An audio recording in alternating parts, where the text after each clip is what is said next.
I mean, Mark, the founder of our company, I know you know who Mark is. I'm telling everybody else.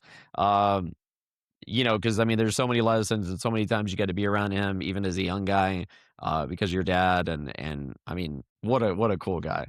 He was the Yeah, best. very cool guy. I think, somewhere behind me right there is a picture of me playing golf with Mark, and that was, remember, I was invited 'cause I wasn't on the president's team in our company, and I was in college playing golf, like I said, and I went on this vacation with my mother and father, and it was in, the Caribbean in Nevis, and it was at the Four Seasons in Nevis. I think at that point, I was like the number 1 rated resort in the world, and, Mark was there. He had just purchased this yacht called the Chamois. It was like a 160-foot yacht, and he had it there parked outside. And so I was out on the driving range just practicing hitting golf balls, and my dad came out and he said, "The big man wants to play with you today." And I'm like, "Who's the big man?" And he said, "Mark." And I'm like, "What?"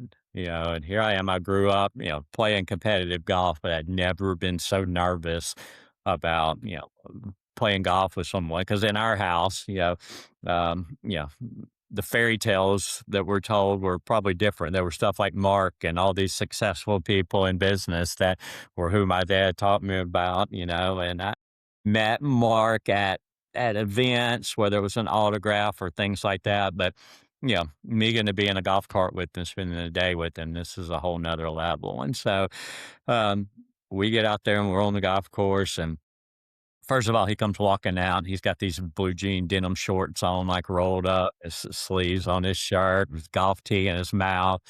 We get on like the third hole, and I look down, and he's playing with one of the balls from the driving range with the red stripe around it. And I'm like, this guy's got a 160-foot yacht there. And I'm like, he's just a regular dude, And, yeah, all the nerves, everything went away. And so we get up to the top, and if you ever go to Nevis, the Four Seasons is on the bottom, and then there's a golf course that kind of goes up the mountain. So there's one of the holes, and you're at the top, and you're looking down, and you see this resort. And so we're standing there. I'm standing here, Mark's right beside me, and I'm looking, and like, here's this resort, and here's his yacht, and I'm standing by Mark. And so my thought process at that time was just like, man, this is like really cool just to be here seeing this and experiencing it. And at the same time, he kind of elbows me and he's looking too. And he goes, I wonder what this island would cost. And I'm like, what? Now at that moment, I'm like, wow, two people in the same spot looking at the same thing, but definite different vision. Mhm. And then he starts saying, it's not, the islands aren't really that expensive. It's just doing the infrastructure, it's getting your plumbing and all. Cause he had this dream of, he wanted to have an island that was distributors, that lived on this island. So he had done the research. And so he's going through all this. And I'm just like, I finally look at him. I'm like, I don't know about all that, but I'll play you this next hole for your boat.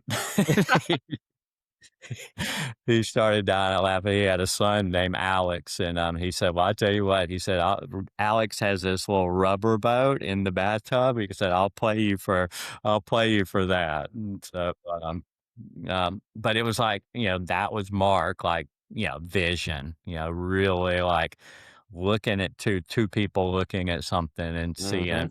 having such bigger visions.